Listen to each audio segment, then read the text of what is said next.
وہ گواہ پیش نہ کر سکا یا وہ گواہوں کی تعداد پوری نہ کر سکا، تو اگر وہ 3 گواہ پیش کر سکا یا 2 گواہ پیش کر سکا اور خود بھی جس نے تہمت لگائے وہ بھی حاضر ہو، تو اگر وہ گواہی مکمل نہ ہوئی تو اس تہمت لگانے والے پر بھی اور جو اس کے گواہ ہیں جو 4 سے کم ہیں ان گواہوں کے اوپر حد قذف لگے گی، تہمت کی حد جو ہے وہ اس کے اوپر لاگو کی جائے گی۔ اور یہ سزا بھی سورہ نور کے اندر اللہ سبحانہ و تعالی نے بیان فرمائی ہے کہ ان میں سے ہر ایک کو 80 کوڑے عدالت کے اندر لگائے جائیں گے ایک مسلمان مرد یا عورت کے اوپر الزام لگانے کی وجہ سے۔ ایک بات۔ دوسری بات یہ ہے کہ ایک آدمی نے واقعی یہ گناہ کیا لیکن مسئلہ اتنا سیریس ہے کہ اس کے اوپر 4 گواہ نہیں پیش کیے جا سکتے، جس کی وجہ سے اس کے اوپر شریعت کا قانون اور حد جو ہے وہ جاری کی جا سکے، تو وہ یہ نہ سمجھے کہ گواہ نہیں ہے تو ظاہر ہے میرے اوپر حد بھی نہیں لگی اور گناہ کا ارتکاب بھی ہو گیا اس سے۔ اللہ سبحانہ و تعالی نے اس کے لیے 2 قسم کی سزائیں مقرر کی ہیں۔ ایک سزا تو اس دنیا کے ساتھ ہے جس کا ذکر سورہ نور میں آئے گا، اور ایک سزا وہ ہے جو آخرت کے اندر اس کو ملے گی۔ اگر وہ دنیا کی حد سے بچ بھی جائے تو آخرت کے اندر وہ سزا سے نہیں بچ سکتا ہے۔ اسی لیے اللہ سبحانہ و تعالی نے تاکید فرمائی کہ اگر کوئی اس قسم کے گناہ کا مرتکب ہو جائے اور شرعی حد سے وہ اس دنیا کے اندر گواہوں کی عدم دستیابی یا کمی کی وجہ سے وہ بچ جائے تب بھی اس کو اصلاح کرنی چاہیے، اللہ سبحانہ و تعالی سے توبہ و استغفار کرنا چاہیے، اور یہ اللہ کے اوپر ہے اور اس بندے کے اخلاص پر ہے کہ وہ کتنی سچائی کے ساتھ توبہ کرتا ہے۔ جتنے اخلاص اور سچائی کے ساتھ توبہ کرے گا اللہ سبحانہ و تعالی کی رحمت سے بعید نہیں کہ اللہ اس کے گناہ کو معاف کر دے، اللہ کی رحمت سے بعید نہیں کہ اس کے گناہ کو معاف کر دے۔ تو ان آیات کے اندر اللہ سبحانہ و تعالی نے اس مسئلے کو بیان فرمایا۔ واللاتی یاتین الفاحشۃ من نسائکم، وہ عورتیں تمہاری جو تم میں سے بے حیائی کا کام کر لیں۔ یہاں پر عورتوں کو مخاطب کیا گیا، اس کی 2 وجہ۔ ایک وجہ تو یہ ہے کہ فطرتاً اس عمل کے اندر عورت کا ہاتھ مرد سے بنسبت زیادہ ہوتا ہے۔ اگر عورت کسی مرد کو اجازت نہ دے تو وہ جرأت نہیں کر سکتا اس گناہ کے اندر مبتلا ہونے کی، تو مطلب یہ کہ عورت جو ہے اس کی اجازت پر موقوف ہوتا ہے۔ یہ بہت کم ہوتا ہے کہ مرد کی زیادتی سے مرد اس گناہ کے اندر مبتلا ہو جائے یا کسی عورت کو مبتلا کر دے، تو اس لیے یہاں پر عورتوں کو مخاطب کیا گیا۔ دوسری بات یہ کہ سورت کا نام ہی سورہ نساء ہے،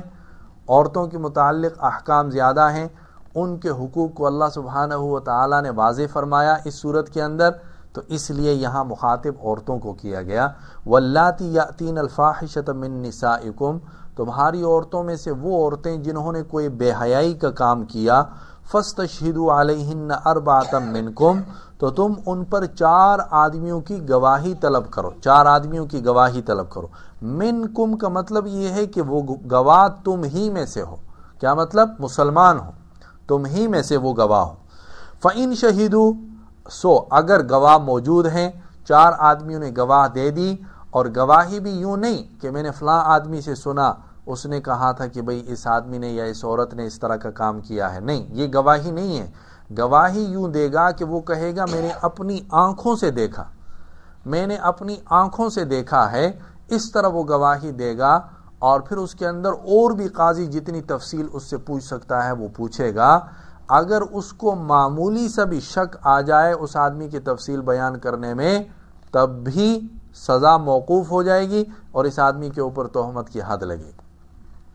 تو پوری تفصیل کے ساتھ اس سے قاضی پوچھے گا کہ آپ نے کس طرح دیکھا، کیا ہوا، کون سی جگہ تھی، کیا حالت تھی، دن تھا، رات، ہر ایک چیز پوچھ کر وہ پوری تسلی کرے گا، اور اگر اس گواہ نے وہ پوری تسلی کے ساتھ اس کو جواب دے دیا تو تب جو ہے وہ شریعت کے اندر حد جو ہے وہ جاری کی جائے گی اس گناہگار کے اوپر۔ تو فرمایا کہ فَإِن شَهِدُوا، اگر ان لوگوں نے گواہی دے دی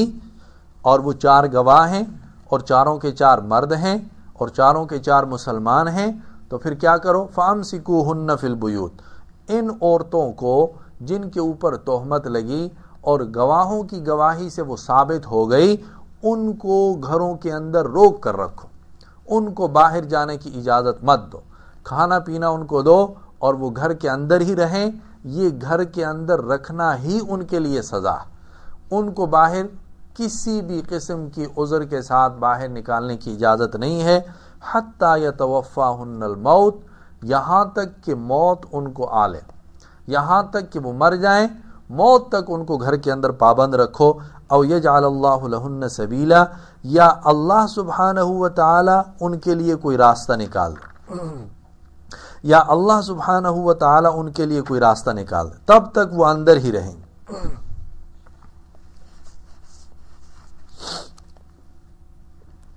حضرت عبداللہ ابن عباس رضی اللہ تعالیٰ عنہ ایک صحابی رسول ہیں، وہ اس آیت کی تفسیر میں کہتے ہیں، او یجعل اللہ لہن سبیلا کی تفسیر میں کہتے ہیں کہ الرجم للسیب والجلد للبکر،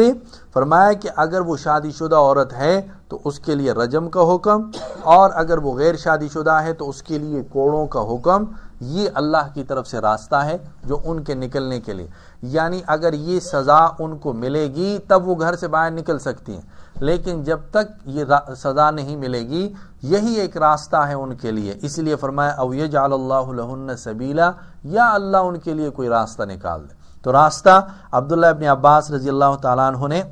یہی تفسیر کی ہے اس کی۔ واللذان یأتیانہا منکم فآذوہما، کہتے ہیں جو بھی دو آدمی تم میں سے بے حیائی کا کام کریں، بے حیائی کے کام کے اندر صرف زنا نہیں ہے بلکہ زنا کے متعلق جتنے بھی امور ہیں اور بھی جتنے احکام ہیں، کوئی ضروری نہیں کہ یہ فعل ہو تو تب ہی وہ بے حیا ہوگا، اس کے علاوہ بھی جتنے احکام ہیں، تو فرمایا کہ اگر کوئی تم میں سے کوئی کسی قسم کے بے حیائی کا کام کر لے، فآذوہما، ان کو تکلیف پہنچاؤ، اذیت پہنچاؤ، کس کے ساتھ؟ ان کو عار دلاؤ،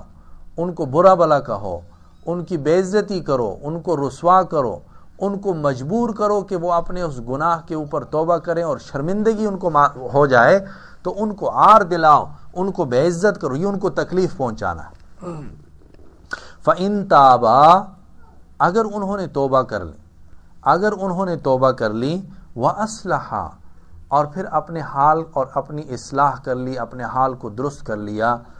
عمل صالح کرنے لگے، نماز کی پابندی شروع کر دی اور جتنے بھی شریعت کے احکام ہیں ان کی پابندی شروع کر دی، پہلے توبہ پھر اعمال صالحہ، تو فرمایا کہ اگر یہ کام انہوں نے شروع کر دیے، فَأَعْرِضُوا عَنْهُمَا، تو پھر ان کا معاملہ اللہ کے اوپر چھوڑ کر تم اعراض کر لو، تم ان کے بارے میں پھر کوئی ایسی بات مت کہو، نہ ان کو عار دلاؤ، نہ ان کو تکلیف پہنچاؤ، نہ ان کو مارو پیٹو، نہ ان کو پابند کرو، پھر کچھ نہیں کرو، اس لیے کہ اب یہ معاملہ ان کے اور اللہ کے بیچ میں ہو گیا ہے، ہو سکتا ہے اللہ ان کی توبہ کو قبول کر لے۔ اور توبہ کے لیے کنڈیشنز میں پہلے بھی کافی دفعہ عرض کر چکا ہوں کہ توبہ کب قبول ہوگی۔ توبہ کے اندر جو ہے وہ 3 شرطیں ہیں۔ پہلی شرط تو یہ ہے کہ وہ آدمی جس نے توبہ کی ہے اس کے لیے ضروری ہے کہ وہ جس گناہ کے اندر وہ مبتلا ہے اس سے اپنے آپ کو روک لے، اس سے اپنے آپ کو روک لے۔ اور دوسرا یہ ہے کہ وہ اس کے اوپر شرمندگی کا اظہار کرے، شرمندہ ہو، اپنے اس فعل کے اوپر نادم ہو، شرمندہ ہو۔ اور تیسرا یہ ہے کہ وہ اللہ سے اپنے دل کے اندر اللہ سبحانہ و تعالیٰ کے ساتھ وعدہ کر لے، مضبوط وعدہ کر لے کہ آئندہ وہ یہ گناہ نہیں کرے گا۔ اگر اس نے سچے اور اخلاص کے ساتھ اللہ کے ساتھ وعدہ کر لیا اور اپنے گناہ کے اوپر ندامت اور شرمندگی بھی ظاہر کی اور اس گناہ سے اپنے آپ کو روک بھی لیا، تو یہ توبہ کی 3 کنڈیشنز اس کے اندر پائی گئیں، اللہ سبحانہ و تعالیٰ ایسے آدمی کی توبہ کو قبول کر دیتے۔ اس لیے حدیث شریف میں آتا ہے التائب من الذنب کمن لا ذنب لہ، جس آدمی نے گناہ سے توبہ کی تو اس کا مطلب یہ کہ اس نے جیسے وہ گناہ کیا ہی نہ ہو،